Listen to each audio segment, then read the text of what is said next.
Hi everyone, this is Kamaraj on behalf of IAS Academy. This is a session about political science and international relations as a right optional for the UPSC Civil Service examination. Before I go into why political science is a right optional, I would like to say the need for choosing the right optional. I think I would be the most eligible person to say that. You may ask how. I belong to the period of preparation 1 decade before. That is, it was from the early start of 2000 to the 2010, where there were two optionals and there was an optional in the prelims too. The reason why I am here and not in service was because of the choice of wrong optional. So I said there are two options at that time. My parent optional for prelims as well as for mains, there is first optional was always political science, which I was comfortable with. But the choice of second optional, which I always had a problem. And I experiment with some three optionals other than political science, which have cost me dearly. So actually I went to the interview twice and all the three times with the three new optionals apart from political science. So which have cost me the service. And I realized that the choice of right optional would have landed me in the service. So being a victim, the choice of wrong optionals has given experience to speak about why the need for the right optionals. And in this age of the new pattern of examination, where you don't have optionals for the prelims and you're having only one optional, this choice of optional is going to play an important role in your success. I would say that the choice of right optional will ensure 50% success right at the first start instance itself, I say, right? So once you decide the right optional, I would say 50% of the success is guaranteed. And how to arrive at the right optional? So here, I'm limiting my choice to political science. Of course, that doesn't mean that all other options are not good. All the options are good. But one thing I would say that the person and the option should match. But here, despite the fact that all the options are good, I would say that the political science and international relations option has certain advantages over the other option. Let us see how. I will answer few questions. Why you suggest political science as the best option for the civil service preparation? So I will put the question, why? Right. Let us talk about certain criteria about the choosing the right optional. What are the criteria you look into? First of all, the criteria you look into is about the nature and scope of the optional. Then you will think about the popularity or familiarity of the optional. Then you will think about the material availability. Then you will think about the overlapping areas in GS.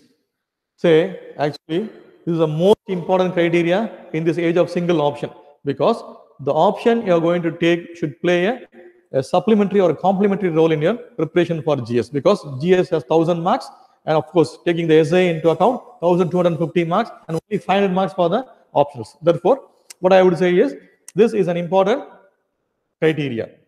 Then guidance. So the availability of guidance.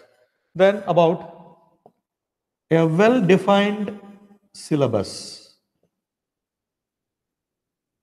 A well-defined syllabus. I'm going to explain how political science fulfills all these criteria and emerges as a right option for UPSC CSE.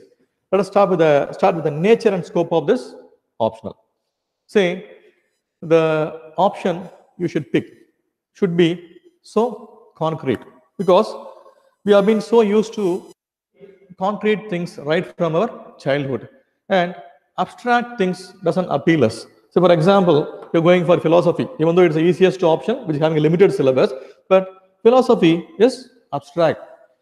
Abstract in the sense it is prone to different perception for different people. Whereas here, when you take the political science, the nature and scope of political science makes it as a concrete optional. What do you mean by concrete optional? Say, whatever the things you see in the book or in the textbook or you have been attending in the classes, right? So have the same meaning for all the people who study the book or attend the classes. So it doesn't have two different meanings. If you're talking about democracy, democracy may be either a form of government or as a political value. So you cannot have other things. Therefore, say if you look at the nature and scope of the subject is so concrete, the theory part, the thinkers part, and the other things. Then look at the question, how they have been asked. Say, most of the questions are so direct in the sense they straightly reflect the syllabus. So the subheadings and the topics in the syllabus has been directly answered the questions. How? Maybe in the comment form or as an analysis or critically analysis. Say, only 20% of the questions are of the nature of critical analysis. Otherwise, it would be so easy or general in the sense comment, analyze, examine, elaborate, discuss, something like that. Then, coming to the next criteria, popularity and familiarity.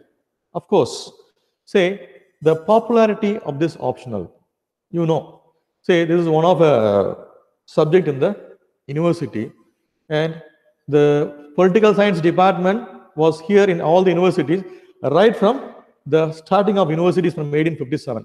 So I would say that means this option is so popular, also familiar. What does the familiarity means? When you look at the syllabus, you might be familiar with the terms. So what are terms you're familiar with? Say, for example, state. Say, the words you come across in a day-to-day life. State, government, democracy, rights, republic, justice, and so on. So that is, it is so easy.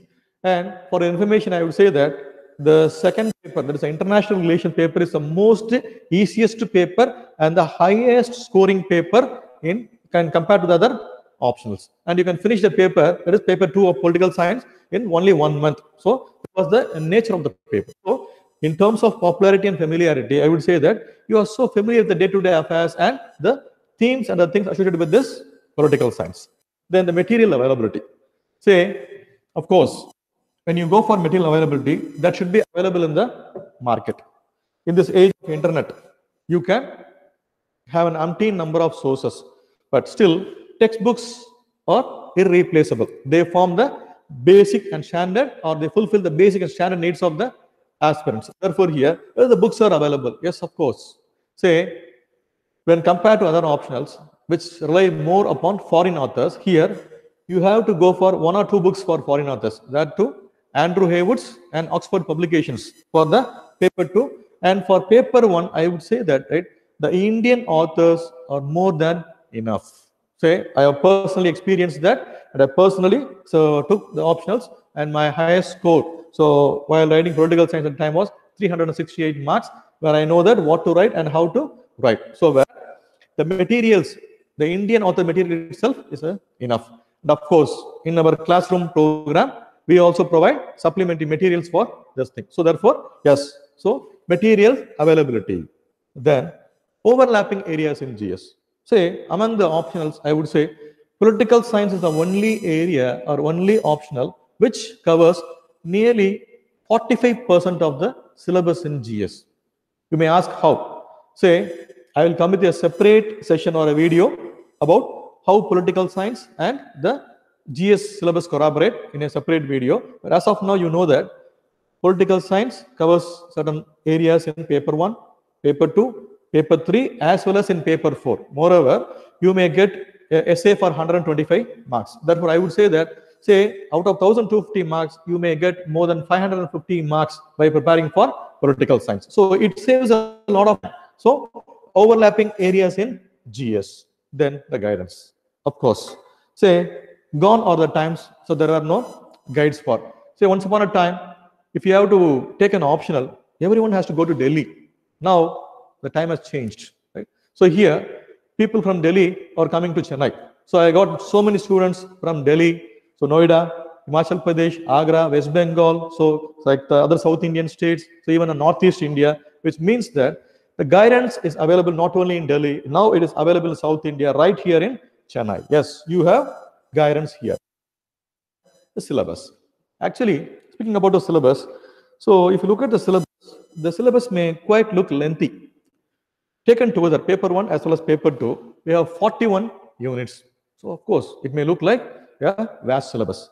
But when you actually go through the syllabus, I would say that there are many overlapping and interconnected areas within the each and every unit of the syllabus. So whereby if you just interconnect the overlapping areas, hardly there would be only 30 units, which is as good as any other optional. Then one fine point and final point which I want to say is that, say, all the 6 criteria has been fulfilled by political science. And other thing is about the 7th criteria I am adding is about the scoring pattern. Actually, I would say this is a safe option where it is almost easy to get 280 plus. Of course, a well-learned aspirant and a serious aspirant who has done 5 months of preparation for political science and has taken a test series would definitely get 300 plus. Of course, it is easy to get around 140 to 155 in the paper 1 and 170 plus in the paper 2, which means that it is easy and possible to score 300 plus in the optional, which means that it is a toppers optional. That is why it is preferred by so many toppers. Once the scoring pattern, the average score may be around something around 270, 280 for a well-prepared aspirant. So not for others, which means that, say, it is a service getting score, not a service pulling score. Then other thing, if the scoring pattern is right and the trend is right, one criteria we can say is that it is the option which highest success ratio.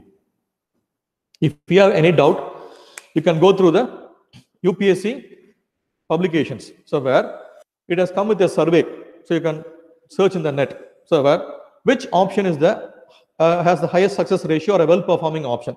UPSC has come with a list of optionals where there are more than 1,000 people for taking the optional.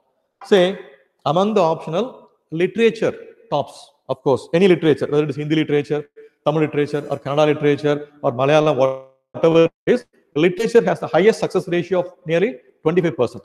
But apart from the literature, say for literature, you have to put an extra work. So if any other option you go for, you have to go for an extra work apart from the GS. Whereas this is an optional where it, has a benefit of having a less time for GS preparation. So that this time can be effectively utilized, thereby increasing your score, where I would say that the second most preferred optional after literature, which has the highest success ratio, is political science. So where the success ratio is 10.42%. If you have in doubt, you can go for the 64th annual survey released by the UPSC. So where I would say political science is the only optional with highest success ratio, closely followed by the other options like sociology, PABAD, and for information, geography comes 4th. So therefore here, if you look at the benefits of taking political science, I would say that it satisfies all the criteria for a right optional. And some of you might be having a doubt. Sir, this optional demands a good command over the English language. Is it so? To frankly put it, what the UPSC expects is the way you express your ideas. If you look at the syllabus, one word will be given in the syllabus. For optional subjects, the standard of the syllabus would be higher than the undergraduate level and lower than the postgraduate level, which means it is equivalent to the BA honors degree level. Therefore, the questions are of such a standard that which is being expected from a person who is just 21 years old, which means that you cannot expect a good command over the English language from a very young people. After all, English is an alien language and then foreign language. There is nothing to be ashamed of. You do not know English. They are going to take this examination in vernacular language, that is regional language, whether in Hindi or in English, right? it doesn't matter at all. So here, the purpose is not to impress the examiner, just to convey your ideas and convey your understanding. So a simple and lucid writing is enough. A simple and lucid writing rather than complicated writing. So is going to attain you or achieve you the maximum marks. So I have seen many papers, the toppers paper, so who would come to it from my academy. So our academy have produced 7th rank, so 27th rank. So consistently it was producing results in political science. But I have seen the toppers paper where, if you look at the toppers paper, they use simple language and simple sentences to convey their ideas. So which means that political science is an easy optional. And I have one more thing to say. But since this session is a brief session, if you have any doubts regarding the optional, you can contact us through mail or through the WhatsApp number given below in the description. So thank you. In another video, I'll come with the overlapping areas of political science and GS. So thank you.